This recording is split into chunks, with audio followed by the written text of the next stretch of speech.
Hello guys, welcome to the mysterious empress triple one Cheiro. आज मैं आपके लिए कलेक्टिव रीडिंग है और जनरल रीडिंग है और आपकी एनर्जी चेकिंग रीडिंग है।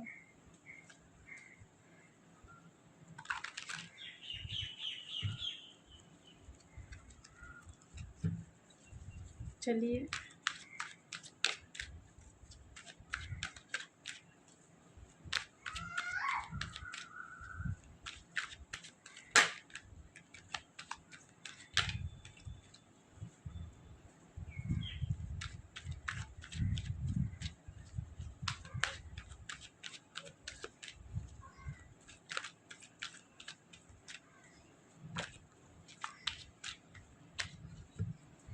आपकी रिलेशनशिप की एनर्जी क्या है।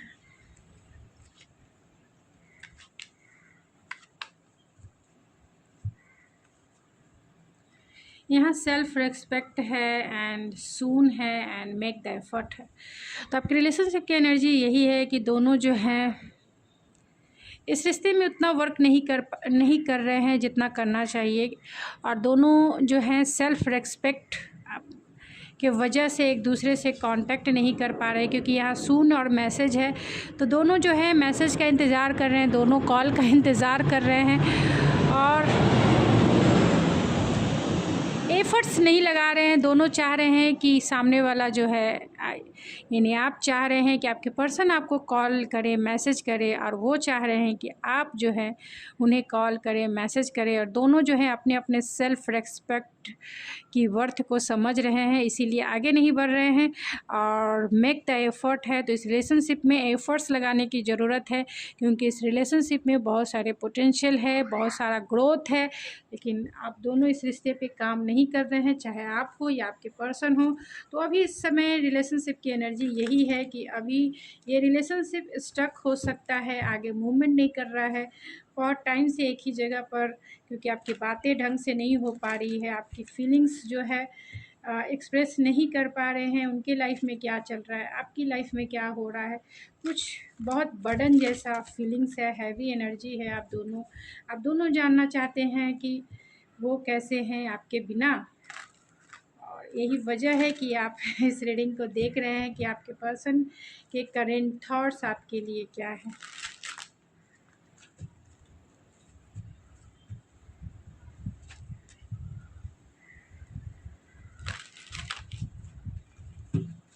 तो चलिए देखते हैं आपके पर्सन के करेंट थॉट्स आपके लिए क्या है। तो प्लीज़ स्पिरिट बताएं, जो भी मेरे व्यूवर्स इस रीडिंग को देख रहे हैं उनके पर्सन के करेंट थॉट्स क्या हैं। जो भी मेरे व्यूवर्स देख रहे हैं उनकी रीडिंग, उनके पर्सन के करेंट थॉट्स क्या है।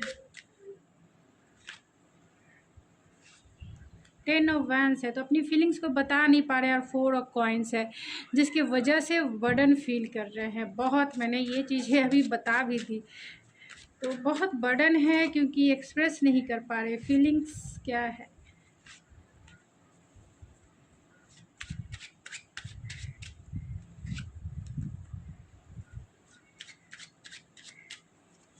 उनके इरादे क्या है,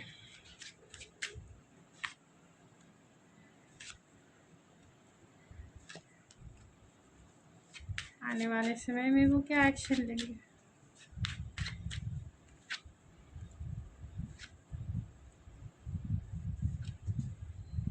and bottom of the deck है एस ऑफ कप। तो प्यार में न्यू बिगनिंग करना चाहते हैं। ओवरऑल एनर्जी की बात की जाए तो एक राइट टाइम यानी डिवाइन टाइमिंग का इंतजार है, जब वो आपकी तरफ एक लीप ऑफ फेथ लेके इस रिश्ते में एक न्यू बिगनिंग करना चाहते हैं, यानी प्यार की नई शुरुआत करना चाहते हैं आपके साथ, क्योंकि बहुत टाइम से इमोशनल लॉस की फीलिंग में है, यानी अपने आप बहुत टाइम से ये रिश्ता जो है स्टक रहा है, लेफ्ट आउट फील कर रहे हैं, उन्हें कहीं कुछ भी समझ नहीं आ रहा है, अनाथ अकेला बेचारा तन्हा फील कर रहे हैं, बहुत तन्हा है वो, और इसकी वजह है कि आप दोनों की बातें नहीं हो पा रही है, और जिसके वजह से ये रिश्ता ही बहुत स्टक हो गया है, और इस बीच वो बहुत ज़्यादा इमोशनल लॉस फील कर रहे हैं। सही राइट टाइम का इंतज़ार कर रहे हैं, जब वो आपकी तरफ एक लीप ऑफ फेथ लेके इस प्यार में न्यू बिगनिंग करें। उनके करंट थॉट्स भी वही है कि उनकी फीलिंग जो है ओवर बर्डन वाली फीलिंग है, यानी अपनी फीलिंग्स को आपसे एक्सप्रेस नहीं कर पा रहे हैं, जिसकी वजह से बर्डन फील कर रहे हैं। समझ नहीं आ रहा है, लैगेज फील कर रहे हैं और ऐसा लग रहा है कि बहुत सारे लैगेज है, इमोशनल लैगेज उन्होंने क्रिएट कर ली है। और 4 ऑफ कॉइन्स है जो कहीं ना कहीं अपने इमोशन को शेयर ना करने का ये लैगेज है जो क्रिएट करके रखा है। चाहते हैं इस लैगेज को मतलब इस बर्डन को हटाना, लेकिन कैसे करें, क्योंकि वो स्टक है इस रिश्ते में। आपकी बातें उनसे सही तरीके से नहीं हो रही है, इसके वजह से तो हर्मिट है, आपकी बातें उनसे नहीं हो पा रही। फीलिंग्स यही है कि कंटेंटमेंट चाहते हैं आपके साथ इमोशनल फुलफिलमेंट चाहते हैं, आपके साथ बातें करना चाहते हैं और इमोशनल सेटिस्फेक्शन चाहते हैं, लेकिन बातें हो ही नहीं पा रही है।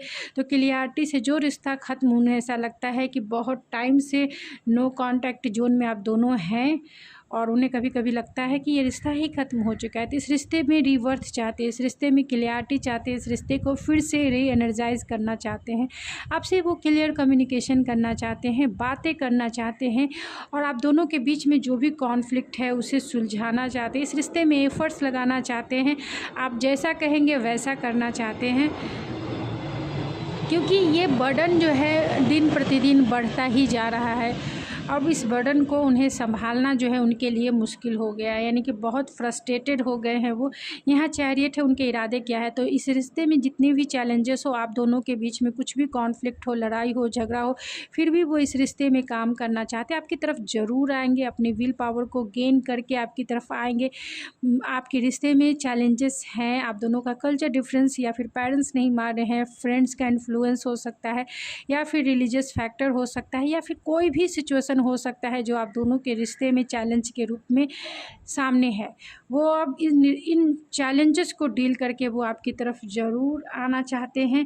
यहाँ पेज ऑफ वैंड्स है, तो आपके लिए बहुत एक्साइटेड हैं, आपके लिए क्यूरियोसिटी इनके पास है और यहाँ पे मैसेज भी है।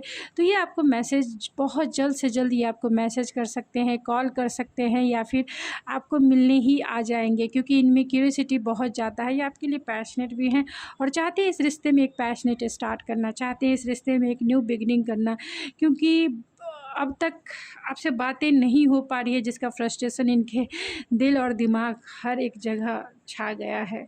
अब ये कंट्रोल नहीं कर पा रहे हैं। अब वो समय आ गया है जिसको कहते हैं जब घड़ा भर जाता है तो वो फूटता ही फूटता है। अब वही स्थिति आ गई है फ्रस्ट्रेशन की, कि अब इनका पेशेंस का जो घड़ा है वो फूटने को है।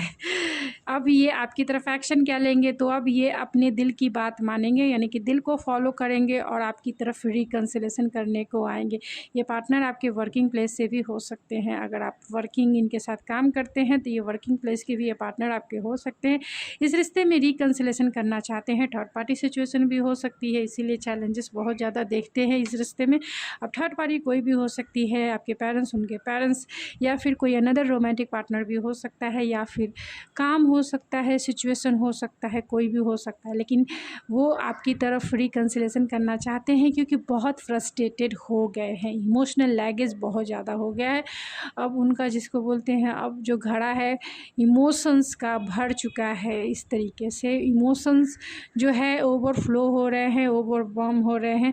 अब इस इमोशन को वो बहुत फ्रस्ट्रेटिंग हो गई है उन्हें संभालना।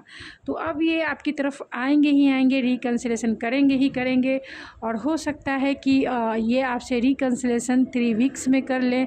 3 मंथ का भी टाइम लग सकता है, क्योंकि यहाँ 3 ऑफ पेंटिकल है तो 3 मंथ का भी टाइम लग सकता है। लेकिन यहाँ चैरियट भी है तो जल्द से जल्द आ सकते हैं, 3 महीने के अंदर भी आ सकते हैं, क्योंकि यहाँ चैरियट है। यहाँ 6 ऑफ सोर्स है, तो 6 ऑफ सोर्स मीन्स 6 दिन में भी, आपकी 6 घंटे 6 डेज़ में भी, यानी 1 वीक में भी आपकी तरफ आ जाएंगे। चलिए उनके मैसेजेस देख लेते हैं और फिर मैं इस रीडिंग को एंड करूँगी। क्या मैसेज देना चाहते हैं वो।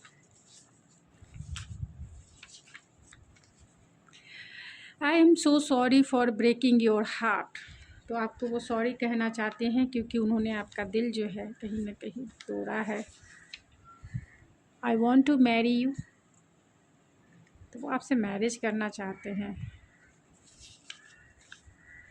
Your voice is my favourite sound, तो आपकी वॉइस उनकी सबसे फेवरेट साउंड है। And I love you dangerously, आपको वो डेंजरस तरीके से प्यार करते हैं। Your soul awaken my, your love awaken my soul, and you are mine. I love you forever, and you are my angel, and please forgive me.